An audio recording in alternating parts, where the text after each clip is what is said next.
In today's show, we discuss, should we legalise euthanasia? And now, the TNT Talk Show, daring to go where other podcasts fear to tread.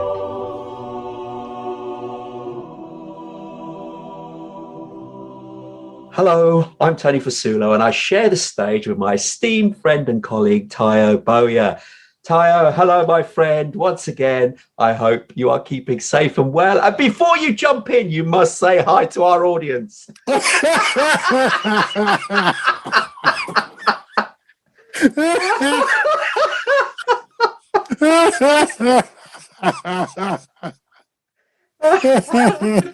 got you back there. Wow. Do you know what? I'm actually going to applaud that. That was brilliant. That was actually brilliant, man. You certainly stole the march from me there. Oh, wow. Right, you've got to succumb now. You've got to say hi to our audience. Like, well done. Well played, sir. Well played. You're going to acknowledge them? Come on, you've got to. I didn't think you could get out of it, Tony. But let's face it, you got out of it and you did so splendidly. Well done. Very good. Yeah, no, I'm keeping well, thank you. Knock on wood. Okay. And it's a nice. Well, it's a sunny. It's cold, but sunny here in Northampton. It's actually very cold. It's cold. Yes, it's cold outside, but it's quite warm indoors. And I had the fan on, believe it or not.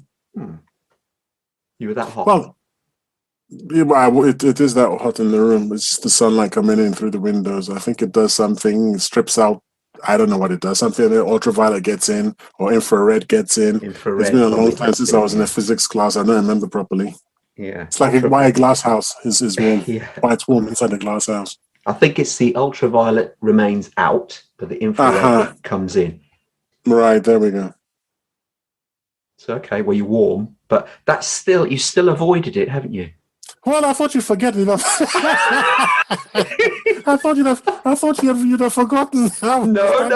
Our audience are waiting with, bated breath. All right, no, I'm not happy anymore. You succeeded in really. You know what? It's a good thing we're talking about euthanasia because I know who I want to euthanize first. Well, I can't get out of it, so what the hell? Hello, audience. Do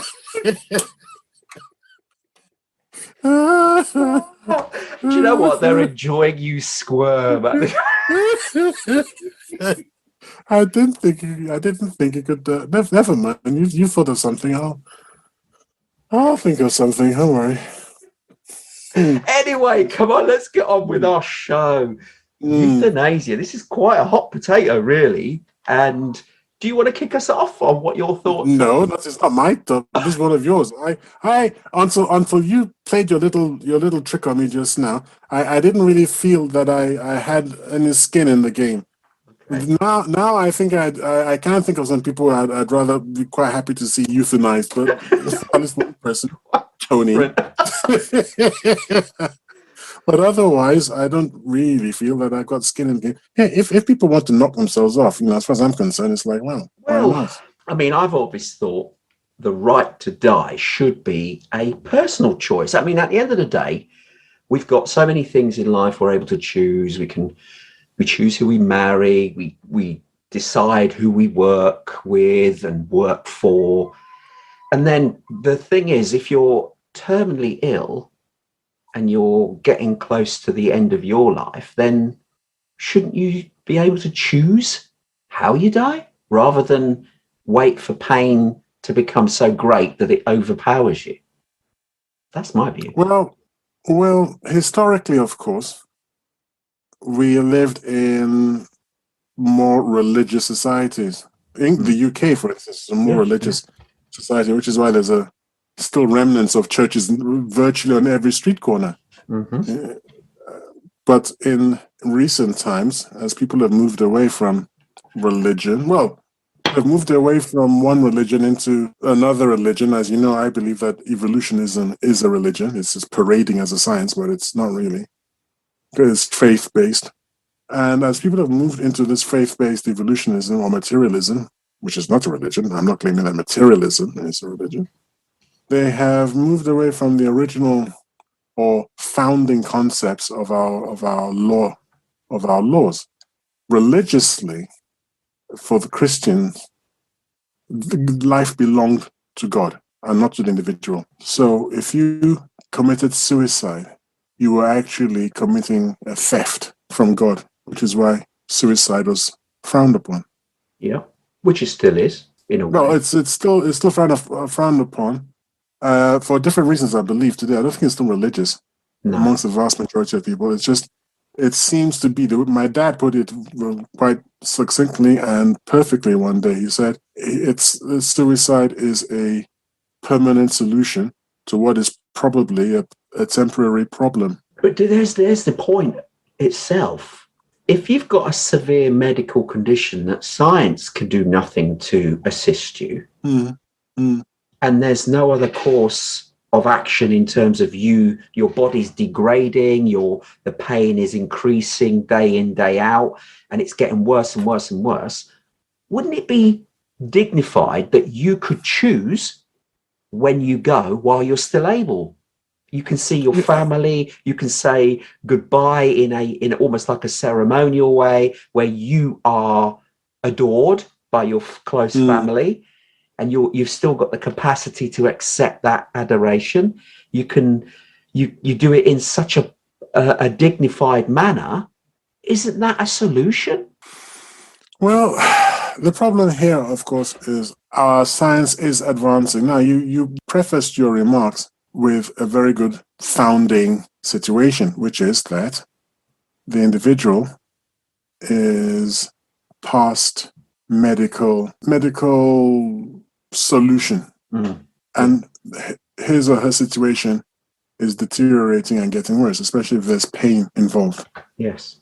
However, when I was in ICU the other day, last year for COVID, and I was in the ward, and there was this chap who was in obvious pain, and he was struggling for breath, so I suppose that's the same thing as his pain. The amount of care that he was giving, care and attention he was giving, it was tremendous.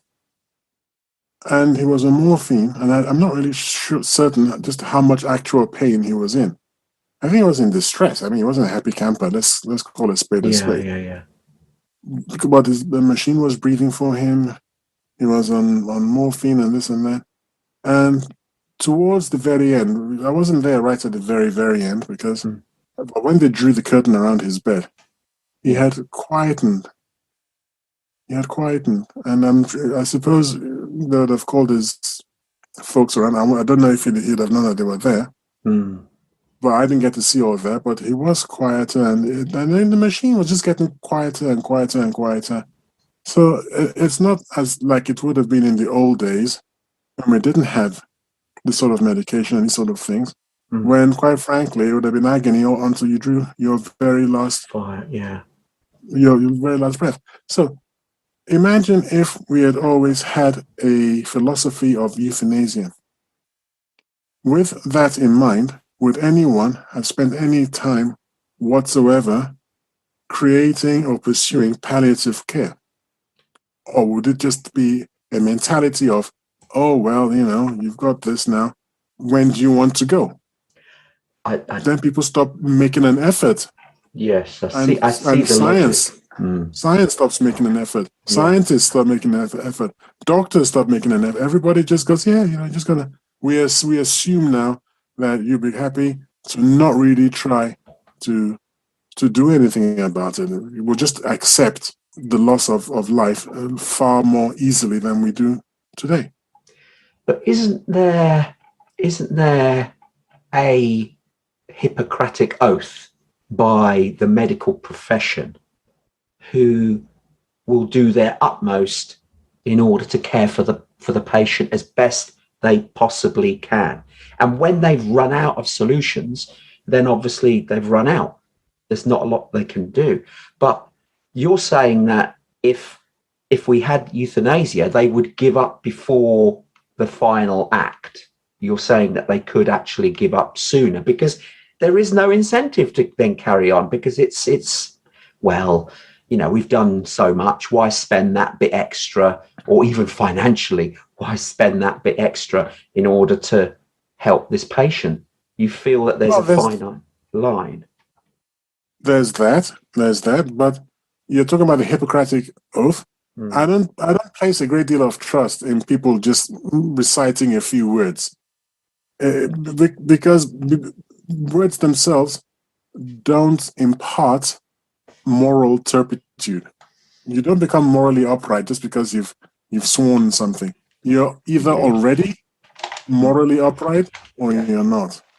And I look around the world today, and if you truly believe, as a lot of people seem to, that we really are just animated bits of mud, I don't see that there's much incentive to be more morally strict than otherwise. Because what are we? But if you believe in evolution, then you have to understand that we're just animated furniture. That's it. We're just bits of mud that happen to be quite talkative. In fact, if you break it down, and we're all from hydrogen, aren't we? So we're just rather talkative hydrogen molecules. And why should anybody really, really deep down care? And don't you think that then we start being looked upon as resources, either viable or unviable? If is unviable is the opposite of viable. I don't know. Is it unviable or inviable? I don't know. I think it's unviable. So okay.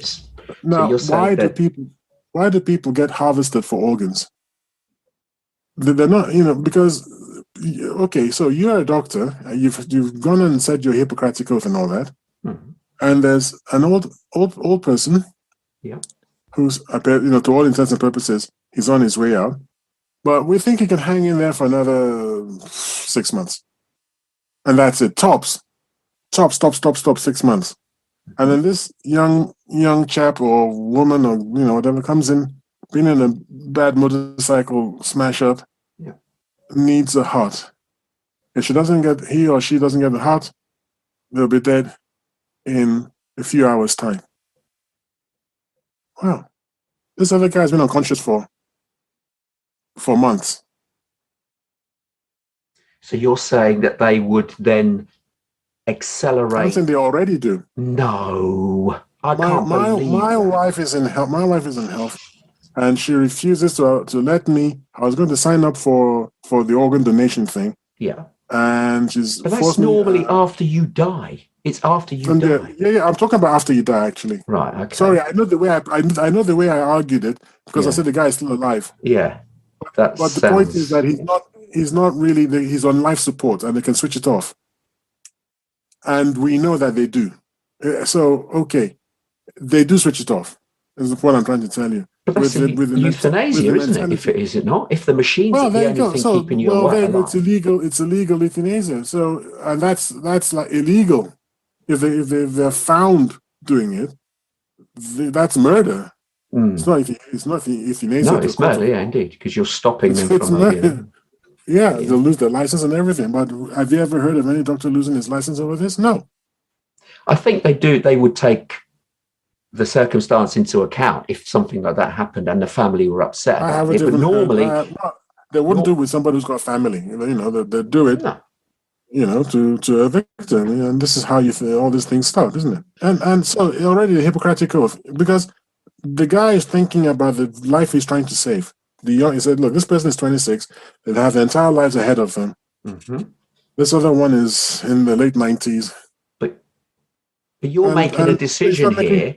You start making calculations like that. Yeah, but you're making a decision as if the physician or the doctor, whoever it may be, is making a decision on behalf of the patient. I'm not saying that. And that's why I'm asking you that. No, I'm asking you, what would you were talking about the Hippocratic Oath. Yeah. That's just one of the things. Yeah. I don't think. I want you to be a doctor. What would you do? Well, the doctor would still. No, you tell me. What would if I was a doctor, I wouldn't do anything because the patient was still alive. I had to find a heart elsewhere. I wouldn't go to one who's on his deathbed and go, hold on a minute. This guy's about to croak it. We'll use him. That's not right, and the In this physicians or example, doctors. I'm putting you in the example. I'm putting you in a specific situation where there is no other heart. You have to operate or not. It's up to you. One person is going to die. That's it. And I'm saying, who would you choose? But you're now going into that moral argument as well, No, where yes, I am, but no, I'm talking about the Hippocratic oath. I've asked you. You're a doctor. You've taken your Hippocratic oath. I'm putting you in this very difficult situation. You've got one person who is. You got two people who are dying. One is an old man, and will die in a few days, weeks, or months, whatever it is. Mhm. But one is dying within hours. What do you do? Do you turn well, off the old man's life machine, no, life support? no, the person All who's right, fair enough. younger, So you've answered. yeah, the one But I who's think a lot of younger people would. has to take their chances. No, I'm not sure about that. You can't take a life for a life. I don't like that. If the old man in the example you've given, in the hypothetical example, was awake and was coherent enough to say, look, I'm about to die, just switch the machine off, I'm happy to donate my organs, that's different. That's his wishes. What the problem is at the moment with a lot of places, although euthanasia is legal in certain countries, mind you, but in the UK, we're not listening to the patient's wishes. If that is their desire, that's not being listened to. It's almost like being discounted. And that's all I'm saying, that the right to die should be up to the individual. It shouldn't be left solely to the doctors or the family members. It should be up to the individual. If the individual chooses to say, look, I'm choosing to donate my organs when I die, well, guess what? If I'm about to die, then cut the machine off because I know I'm in so much pain.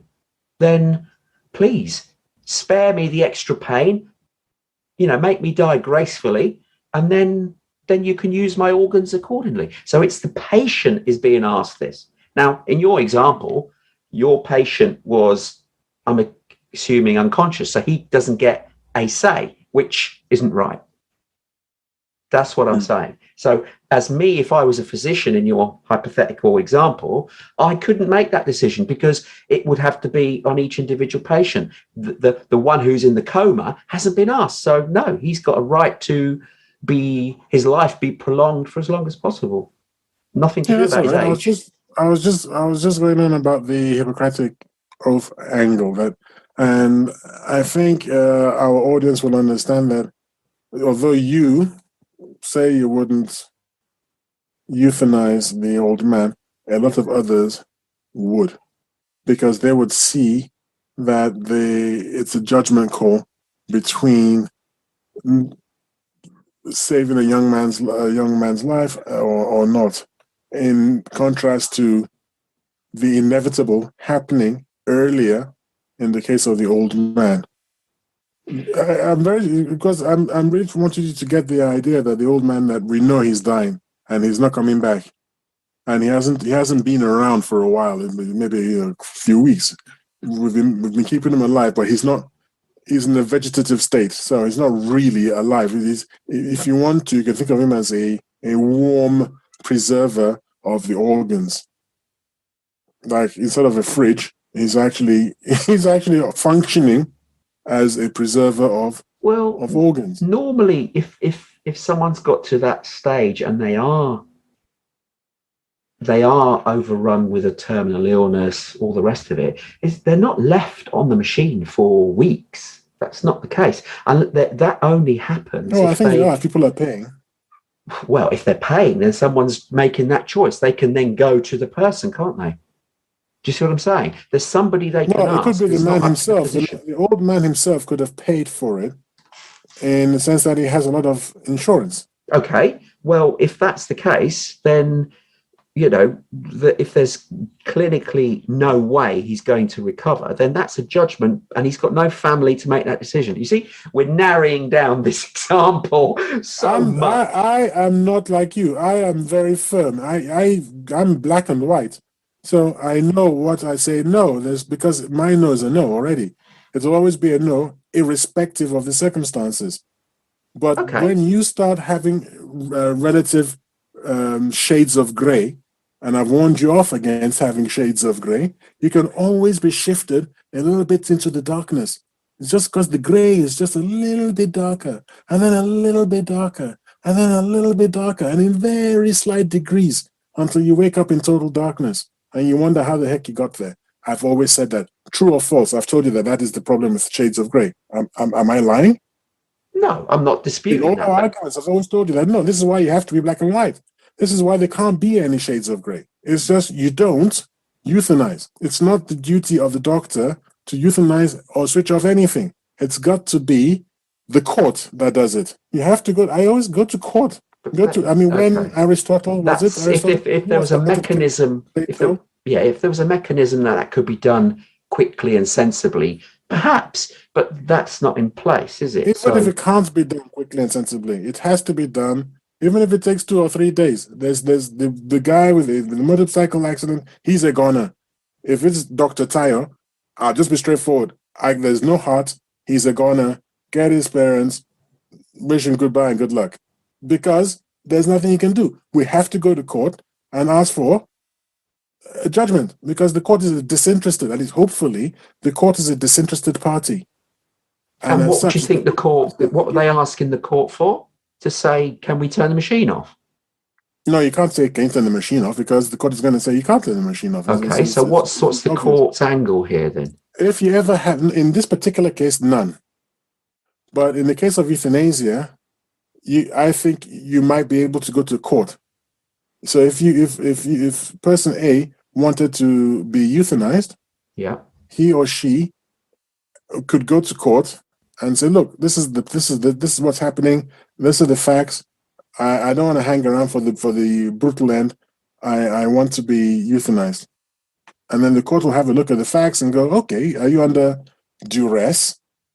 And ask all sorts of, important questions. And if the court satisfies itself that this is a genuinely free decision, then the court could say, all right, we grant you that facility. But you've just answered for my side. You've just actually agreed with me. I'm not agreeing with you. I'm saying this is the one circumstance in which this is one way that euthanasia could work. But depending upon the Hippocratic Oath, will not. No, I'm not saying the Hippocratic Oath is the reason what the decisions are made upon. No, that's totally separate. That is. No, you introduced it. Why did you introduce it? I introduced it. What point were you trying to make? I introduced it in so much that a Hippocratic Oath is for the doctor's point of view because they sign up to the Hippocratic Oath in order to make sure that the patient is looked after to the best of their ability and they want to do well as far as the patient's concerned. Because if you think about it, if you're in hospital, you want to be looked after, and doctors will have given that oath in order to do the best they can for you, where you may not be in a stable condition to direct how you want to be treated. You're effectively giving them permission in order to look after you. That's what's happening, and they're doing it based on the best of their ability with the best medical care they have available to ensure that you are kept alive, safe, well, whatever it may be. That's what I'm saying about that. So you've now given them a duty. I think that my example shows the pressures that doctors could be placed under to ignore the Hippocratic Oath. That's what I'm trying to say, that you can't leave it to doctors. So my entire philosophy here is you can't leave it to doctors to be involved in euthanasia. Well, doctors should not, even if there's a court system, it shouldn't be doctors. They should, because they're the ones that understand the condition and can advise the people in the legal profession. They advise the court. Yes. They advise the court, but they don't carry out euthanasia. So if there's any suggestion whatsoever that somebody has been euthanized or the machine was switched off or something like this, that doctor is always going to be in serious trouble and may be struck off. Well, that's correct. That's the law now. Who will provide the final service in Tyre's euthanasia state, which I don't believe in euthanasia, so it wouldn't happen. But if there was such a situation, it would be left to a pharmacist who can mix the drugs and knows what drugs to administer to cause death as painlessly as possible. So you see, doctors who have a Hippocratic oath should always try to extend life, and that should be their remit. Okay. The most comfortable life possible under the circumstances, which doesn't mean a perfect life. It just means the most comfortable life. It might be Yes. painful, might be very painful, but that's the best they can do, and their job is to extend life. That's their job. I totally agree. I don't think it should be up to the physician. All right, so we've taken doctors out of the equation now, Yeah. because doctors can be asked by the court to explain what kind of pain the patient is in, Yeah. and then the doctor can say it's mild, like a mild headache. It's medium, like a ongoing backache. They know it's really severe, like sciatica, and then the judge can go, wow, okay, that's pretty heavy, and then can base his judgment, his or her judgment, on that. So the doctors are involved only to the extent of giving medical information. Correct. And that's it. But there you go. You see, you're putting an argument of how euthanasia can be managed. Because from the Hippocratic, I'm only addressing the Hippocratic thing. Once we move on to something else, I'll adduce other arguments. All I'm addressing is the problem is the solution that I thought you proposed, that we can trust doctors because of the Hippocratic oath. Once you and I agree that we can't trust doctors on the Hippocratic oath, then that's been put aside, and then you can move on. Because what you're saying, where you can't trust doctors, in so much that you then give them the responsibility to make the decision of saying to a third party, maybe the court, say, this patient's on his way out, I think it's time to go. No, it shouldn't be them. No, they can't. No, they can't say that, and it mustn't say that. Agreed. Any doctor who says that should be struck off. His or her job is to extend life. Yes. Finish. Finito. Period. That's it. Totally agree. Period. Totally agree. Right. I believe that. I believe that the physician should not be involved in a terminally ill patient and in assisting in any way they should die. I agree. I totally agree. So you go. Practically, proper palliative care makes euthanasia unnecessary, actually. So we don't need euthanasia. Because if you've been looked after properly, if you agree with me that a doctor should extend life, the most comfortable life, that's it. What euthanasia? It's done. Well, yes and no, but the other argument is yes and no. This is Tonyism. If ladies and gentlemen, we have this word called Tonyism, and Tonyism is when you try to have your cake, to eat it, to find some hamburger and even fried chicken. That is a Tonyism. When you try to have it both ways, and upside down and inside out, and left and right, all at the same time. And I think we just heard a Tonyism. So Tony, you can't have it both ways. No. Yes or no? Okay, it's a yes or it's a no.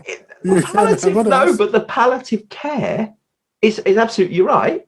Palliative care is great. You're being looked after in your final years. Ladies and gentlemen, wait for it. Tony's going to come up with his butt. But the but could be that you're in that palliative care. They can't administer any more drugs to make your suffering less painful. Yep, that is not their job. I said to extend your life as long as possible with the best possible pain relief. Correct. But that's it. But what if I have an absolute case? What if a patient, I don't want the pain relief. I want to die. Then the only way to do that is to turn your face to the wall. No, the only way to do that is to go to court. That's how you do it. The only way to do that is to go to court. But the doctors would say he's refusing pain relief. And then the court would say, no, you can't kill yourself because you're refusing pain relief. Take the pain relief. What if I had a degenerative condition, that there are several of them, that is wasting away your muscles, your brain, your bones, your whole body? You literally are slowly becoming less mobile, less functional, less competent, less... Yeah, anything that stops you from breathing easily, I think. In my case, anything that stops you from breathing easily. So you're struggling for breath. That can be very nice. It can be very nice as well, because basically what you do is you're slowly suffocating. So they say you're losing the ability to literally communicate. You're degenerating in such a position you can't hold your loved ones. You can't even speak to them in a manner that you wish. So in the sake of dignity, can't you say goodbye so they can remember you while you're still able to say goodbye, as opposed to being somebody that's been so heavily affected by the illness that they're just in a vegetative state? Why allow a person, yes, medical advances are there to keep the body alive, but mentally they're not there anymore. So Yeah, we why? could be looking for solutions to this horrible vegetative state. Oh, I'm But if not saying you're if not we're looking giving for up early, if we're solutions. giving up early and knocking people off, then we will no longer be looking for those solutions. Well, I'm not saying that you're knocking people off or not looking for solutions, because you still are. Because then No, as I'm saying you're advances not. happen, well, no, because What as advances? advances happen, Where would the money come from for research? The money is finite. So where agreed. would money come from? People would So be where's like, it coming now? Where's it well, it's coming coming from? from people who recognize that there's a need.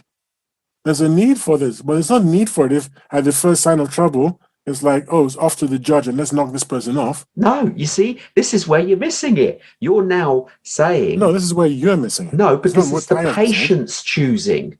You see what I'm saying? The patient is the one with the choice. You're not leaving it to anyone Initially, else. it would be the patient, and so okay. So now your new argument is we've left the Hippocratic Oath, and your new argument is it's the patient has the choice. Yes. Now I put it to you that patients are human and are subject to human pressures.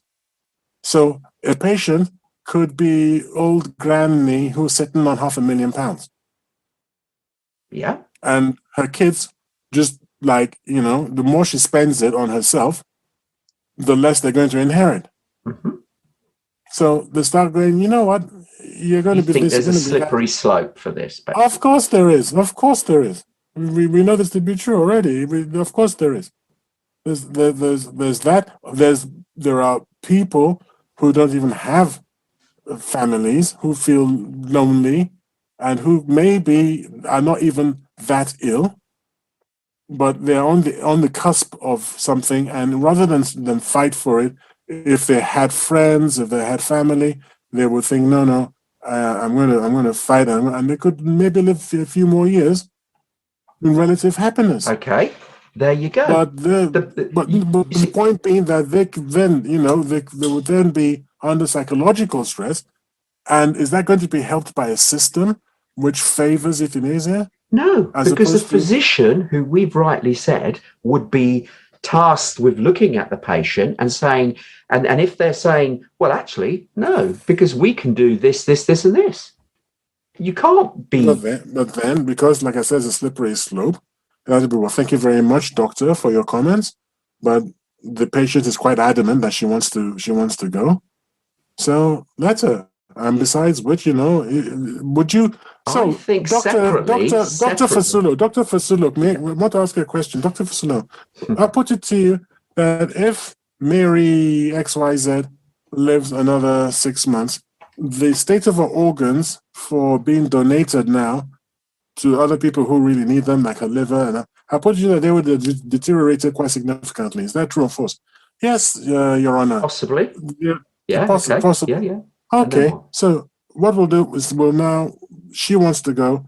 We note your objections, but we overrule them. No. Thank you, Miss X. Look, I'm telling you, this is what the judge might say, and I assume that's what's going to happen in due course. It's like, okay, she So you wants to believe go. pressures, outside pressures, will sway the judge's view? Definitely, the judge, everyone. It's going to be a new system. It will be a system of killing people for various reasons, which aren't just the fact that the person wants to die. There'll be other reasons. There'll be hospital beds that need freeing up in the middle of a freaking Well, pandemic. hold on. We still missed the point here. You still said Right. if the patient wants to die, they're choosing, are they not? And if a doctor then examines the patient, says, look, we've done all we can, there's nothing else we can do, we've now got two agreements. The physician who's checked the patient and said, look, we've done everything we can, there's no more there's nothing here we can do in addition to help the patient. The patient themselves has said, look, I want to die because there's nothing more that can be done. I want to go with dignity. And now you're saying that a judge from afar who knows nothing about the patient, nothing about his family, says, oh, no, you can't because it's against the law. The patient should have a personal choice. Like you're arguing from the conclusion. You're saying a patient can't have the personal choice humans can't have the personal choice in every single thing. There are limits to the ambit of our choices. I thought of one before we started this conversation, and the thing is gone. No, it's gone. Where the hell is it? Well, I thought of the thing where it's like, well, you just because it's up to you, you can't. No one is totally free, and we're not totally free, even weirdly enough, to die. We have to live and die in such a way that it is not damaging to society. And having euthanasia as an easy option is going to damage society. There are going to be loads and loads of cases where people are being euthanized, and more or less involuntarily. It might seem like it's voluntary, but it's not. I think if the checks and balances are put in place to ensure that there are no ulterior reasons for doing it, i.e. pressure from family to pressure an elderly person who's got an illness into doing, in quotes, the right thing. That's the sort of pressure we're talking about here. That would then be not for the doctor to decide, but there'll be several people all having to come up with the same answer in order for it to be allowed. So it's not going to be easy. It's not going to be a decision. In the beginning, you're right. In the beginning, you're absolutely right. But it didn't used to be easy to get an abortion. It didn't used to be easy. It used to be very difficult. You used to have to go to a backstreet doctor or a nurse or some hack. And now, whoa, bless you. It will begin by not being easy, just like abortion. Now, 14-year-olds can get abortions without their parents being aware, because the doctors are not allowed to even tell their parents. And to say that it's not a slippery slope means you're just not watching human history and how things degenerate over time. And it gets easier and easier. In fact, I believe it will get to the point where the patient's choice won't even be relevant. In 50 years' time, in 60 years' time, they'll just go to the doctor and say, the patient is in this state, such a state, and let's face it, there's no comeback. Nobody has ever come back from that historically. So, and that's that. And that's where we're headed. That's where we'll be headed. So that's the fear.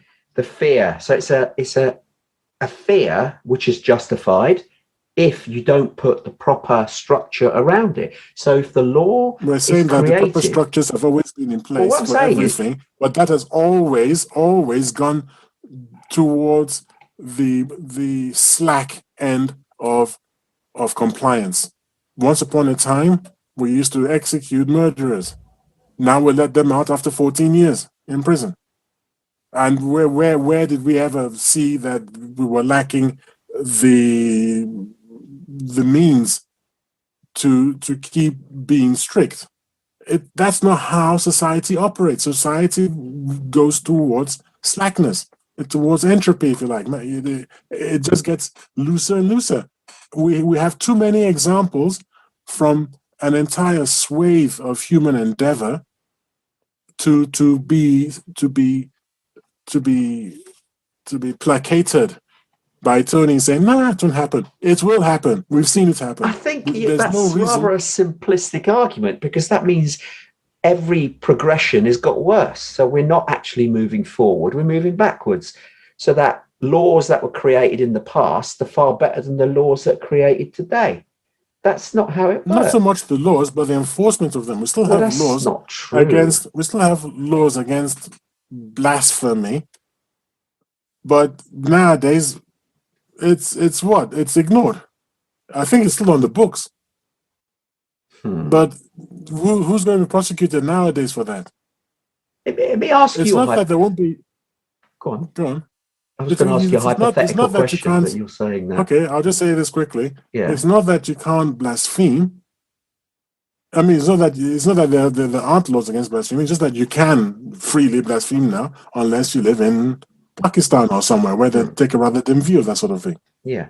Yes, what were you going to say? That's because laws have moved forward. More laws have changed as the countries move forward. And the same with this. This is something. What about letting murderers out after 14 years? How's that moving forward? Well, that's a separate argument. That's because. No, it's not. It's the same thing. That's the slacker and slacker and slacker. Looser and looser and But is looser. that the law, or is that the way the law is interpreted? Because the law has it's ambiguity. not the way the law is interpreted. It's the fact that there's so many people in prison now because we're not killing people, and we have to. There's an upkeep involved, and somebody has sat down.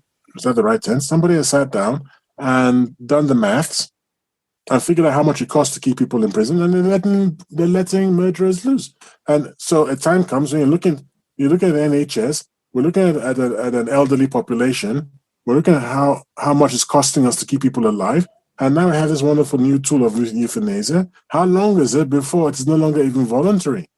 Well, that's a big leap. It's not a big leap. I'm saying my entire point is that we have seen these things happen before, and there is no reason to feel that we won't see it again.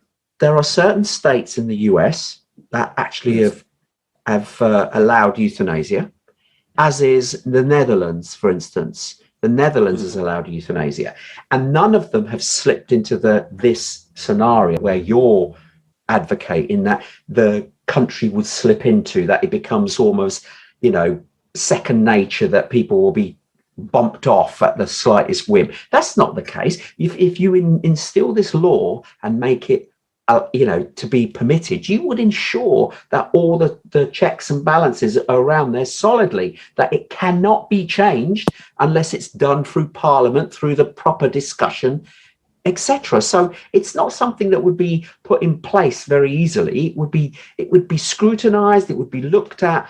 But if the will of the people, the majority of the people, want to have this choice, I'm not saying they're going to choose it, but it's there for them to choose, then that would be enshrined in law and can't be changed or modified unless the government changes or changes the rules, but they'd have to all vote on it in a democracy, which is unlikely. So it would be kept in accordance to the law, and it would be measured and done properly, like the law would insist. Like the doctor themselves wouldn't have the overall final piece to say, oh, this person is going to die. No, they wouldn't. There'd just be one of several steps, including the agreement of the actual individual themselves, of which the option would then be open. It doesn't make it mandatory. There'd still be the individual's choice, as will their family's choice, taken into account. So it'd be several layers before it would even be allowed. In 2016, in August 2016, a Dutch doctor was the first to be prosecuted for failings in the euthanasia of a patient. In fact, there have been 3 prosecutions. Okay. 3 euthanasia cases face investigation and prosecution in the Netherlands. This is according to The Guardian of Sunday, the 23rd of June, 2019. So it's not as if it hasn't begun already. But that doesn't just for that example, doesn't mean... Well, you said it's been going on for quite a while. There's 6,000 cases of euthanasia, I believe, in Holland, the Netherlands, according to this article. Yep. And already questions surrounding three cases. And it's quite early days as these things go on. As these things go on, my argument is that these sort of cases will actually result in laws which move away from criminalizing the doctors, and doctors will be able to get away with what we would today consider to be an out-and-out crime. But in 20, 40, 50 years' time, it's not even just a crime, it's actually accepted practice. Okay. And that is my argument that when things start off as being, doctors who were prosecuted for carrying out abortions in the 1950s, today are not just not prosecuted, that's actually their job. Yeah. So But that doesn't make it wrong if the law has changed, because that's how society want it. Remember, the law's created for society. It doesn't make it wrong if you're of the amazing point of view that a fetus is not a human. That's the only way. That's the only way we were killing No. quarter The of embryo human. is not yet human. An embryo. Well, I don't know. Embryo, fetus. Fetus is when it has fully formed and it's growing, whereas the embryo is before it's even fully formed. That's why you've got this embryo stage where it starts when the conception is. I mean, we digressed here, by the way, but it then grows, and then when it gets a certain number of weeks, I can't remember, I think it's 12 weeks. At that point, at 12 weeks, it's a fully formed fetus. So in other words, I think that is the mentality of somebody who looks at the puppy and goes, "Oh." That's just one way of looking at it. You look at the puppy, "Oh," or you can just look at the puppy and just think of it as a needy thing. Well, I'm not sure about that. That digression on the embryo and the fetus, I mean, it's what the law says is acceptable. And you're right, the doctors won't be punished for it, but they should. It's just... Are you trying to say the law is always right? No, I'm not saying that at all. I'm just saying it's the law. So that's why you were saying that the doctors would be punished. It's like, well, they're doing a job requested by the individual. What I said was, if I didn't say properly, what I'm saying is they would have been punished in the 50s, but today it's their job. So these 3 doctors who are under investigation in the Netherlands in 2007, the cases arose in 2016, and then in 2018, I think you hit the courts or whatever. Even if they are found guilty now, what I'm trying to tell is that in 20, 30, 40 years' time, for the very same thing, they won't be found guilty. It'll be fine by that time. That's an assumption that you're making, because it's an assumption. I can't prove it. It's an assumption. There you go. But they're being prosecuted now, and the law is there. I can assume if I get into an aircraft without enough fuel, I can assume that's going to end badly. Okay, and I think it's a pretty good assumption. All right, we might be lucky enough to find an airstrip nearby, and we might land safely, but it's still not a good idea to get into the air because we have historical precedents. I'm saying exactly the same thing here. You're just going to take this happy-go-lucky, it'll be all right on the day, but I'm saying, hang on, it has never been all right on the day. It has always gone wrong. It's always gone. And then when you try to sway me away from my analogy of abortion, and you started to talk about what is a fetus, fetuses and embryos. The point I was trying to make is that's the kind of thing I hear from people who look at a puppy and go, "Oh," and they always say a cute puppy. But you can also look at a puppy and see a possible meal, and it's how you look at it. What do you mean? What do you mean? It's how you look at it. Yes, it is. Functionally, the thing is actually functionally it's food, but we just don't happen to eat. No. Functionally, that embryo is a human, but it just hasn't progressed yet to the point where it's got identifiable features. But that doesn't mean it's not human. It's not going to develop into an elephant or a tortoise or something. No, I agree. I mean, but that's a separate argument. You're looking at why laws have changed, but euthanasia, if it was introduced in the UK, you're blaming me for following it. Which is but euthanasia was followed. It would be put in place because of the request of people that want it in place. Initially to be request, especially if the patient is communicative. But after, let's say a patient isn't communicative, then it doesn't apply. It's left to the relatives. No, not apply. Without the say-so. No, without the say-so of the individual. Now say take them off the relatives now can say take them off the life support. No.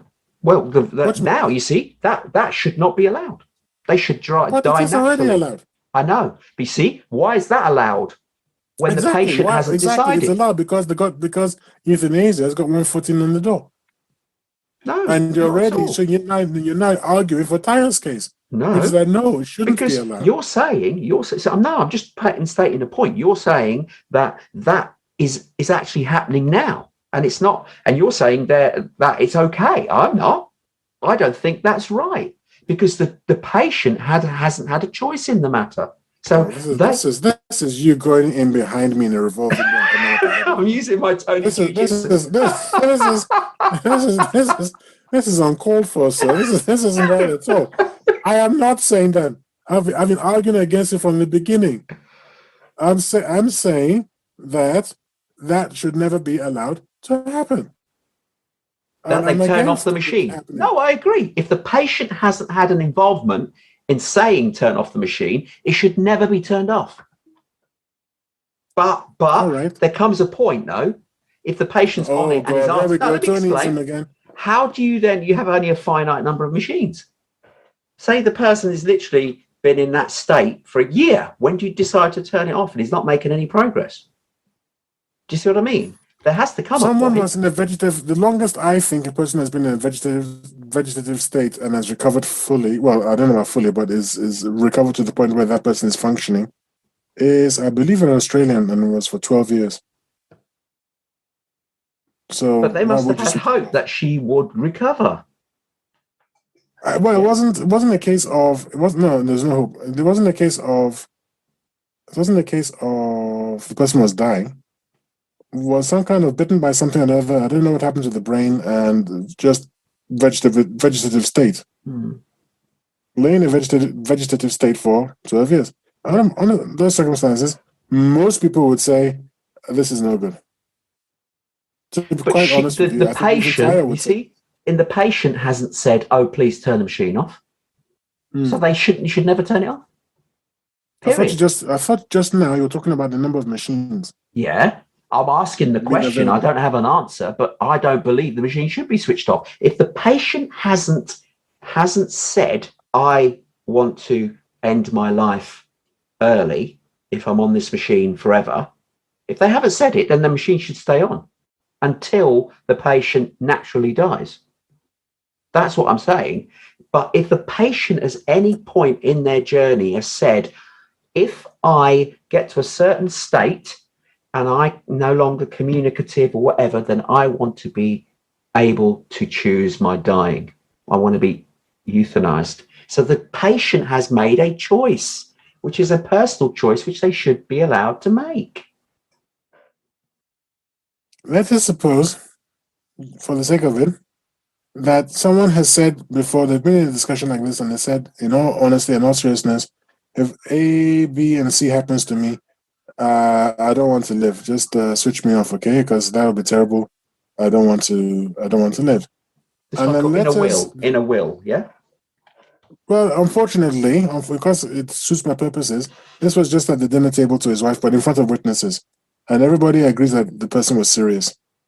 Right. Then, unfortunately, the person has a terrible, heart attack or something, or whatever it is, stroke, and now is uncommunicative. Okay. But in the exact circumstances which fit what he or she was saying. Now, according to you, euthanasia doesn't apply there, because even though their will was stated clearly in front of witnesses, it is well known. You're saying that that's not longer possible because that person is now uncommunicative. Correct. And cannot communicate. Because they only verbally said it rather than written down. When you write it down and it's in writing, signed by the individual, then they've made a point. They've made a statement. They've made it fact. Vaporware. I was wrong. I'm wrong. It wasn't at the dinner table. It was on the way to the lawyers to sign such a document. Well, it's too late. It's too late. It happened before they had the chance to sign. If you want black and white, there you go, black and white, because it's not been signed. So this is what I'm saying. It should be a personal choice. It should be available to those that wish it, and they have to choose in advance if that's the case. If I become ill, so people can actually put it in their will. They may not even be ill now, but they put it in their will. If these conditions occur, and I'm no longer able to function, I'm no longer able to speak, then I wish to have dignity and be euthanized. That should be up to the patient. I'm saying that your starting position is not going to be the end position. That the slippery slope will come in, because I'm saying that when it goes to court, for instance, if this was following Tyler's what you thought was a good defense, which is to take it to court. In court, the court would take into account the witnesses and what they were saying, and because there were plenty of witnesses when this person said this thing, and his wife or her husband is adamant that no, I know my spouse. She was serious at that time, and these people were there. And well, that's different. That's in a case by case state. That's a separate one that would be. You've just moved away from where you used to be. No, because I think it shouldn't. First of all, you were very firm, and now all of it. You see? Well, let's put it this way.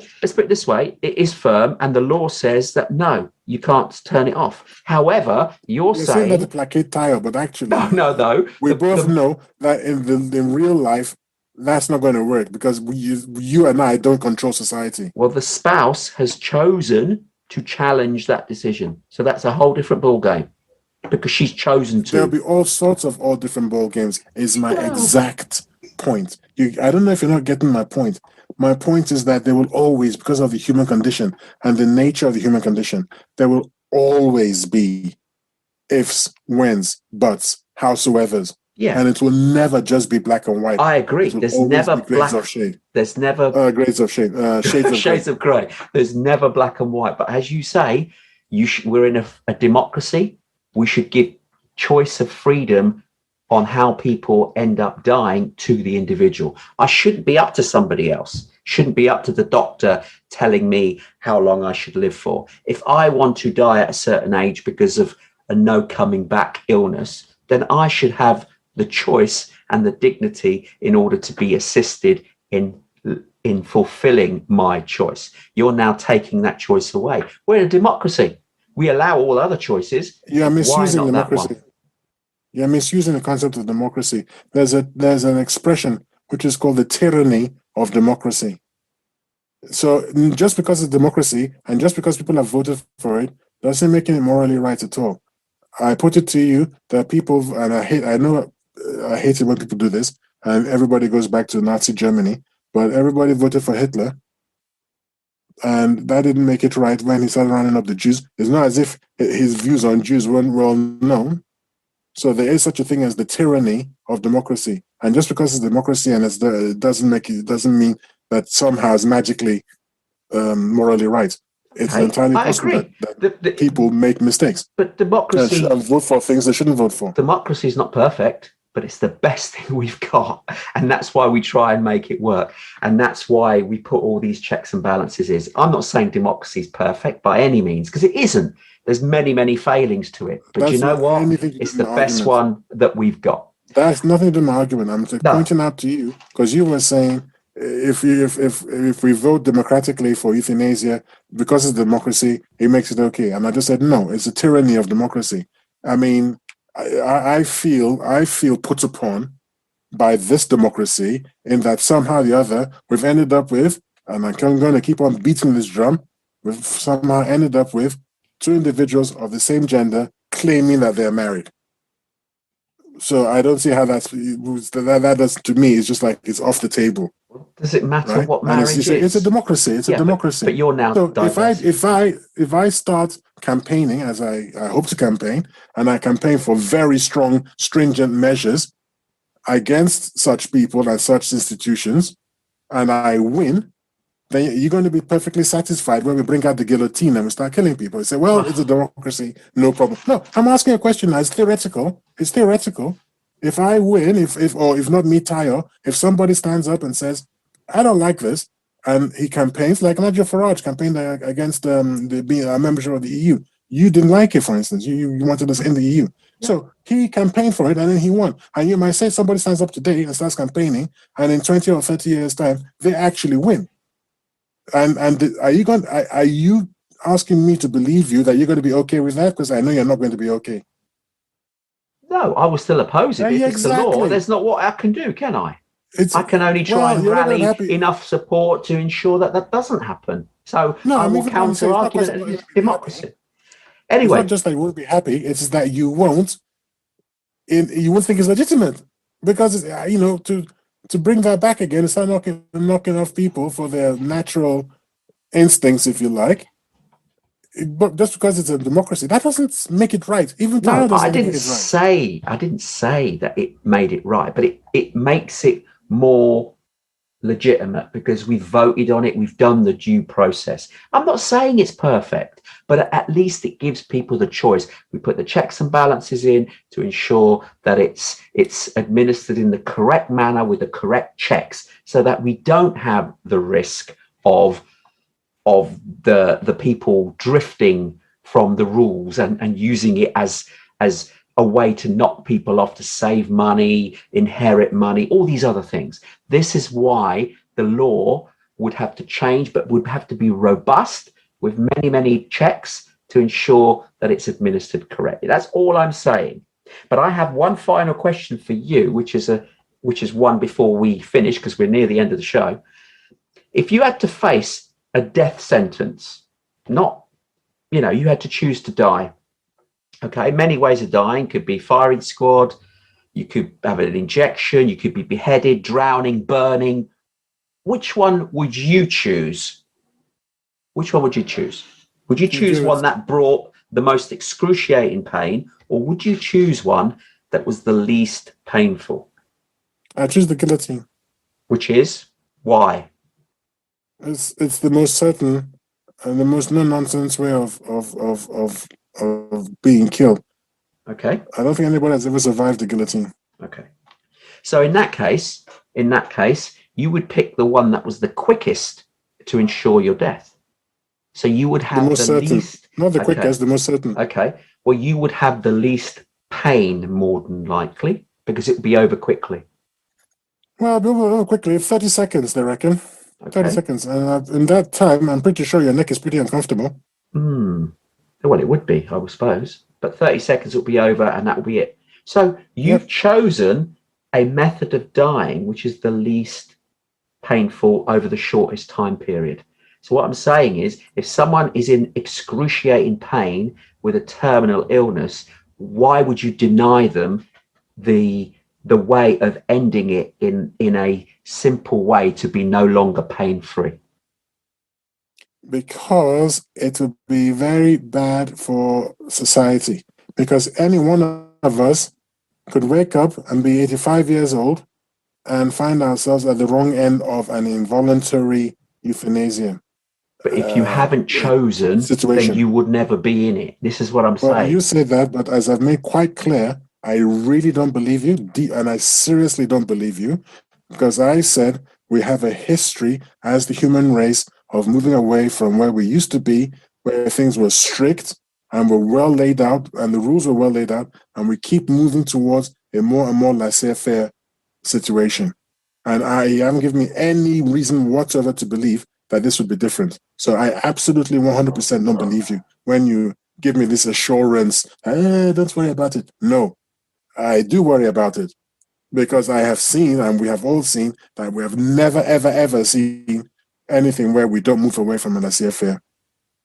We don't move towards the laissez-faire resolution. Anyway, right, let's move on as we've reached the end of the show. You, the listeners, can send in your comments and feedbacks about what we've been discussing on our Facebook page, which is www.facebook.com/Tony with a Y, and Tayo, Tayo. If you leave any comments or questions on the Facebook page, Tayo and I will do our very best to try and answer these questions on a subsequent show or even live on air. Now, obviously, you can listen to the show on 105.5 FM, or if you prefer, we're also on Spotify, Apple Podcasts, Google Podcasts, and all other leading audio platforms. I can't name them all. We are everywhere. If you want to find the show, just do a search for the TNT talk show on any of these platforms, and we will pop up. Teo, do you want to add that final piece if our guests leave a note on our site? If you decide to leave a comment on our Facebook page, we will read it almost straight away. And if it causes rage, apoplexy, stress, and extreme annoyance, guess what? We'll probably have you on the show because that's the kind of show we are. Yes, indeed. And That's please, it. but I thank you, listeners, again for tuning in. And Teo and I will see you next time. Goodbye. Bye.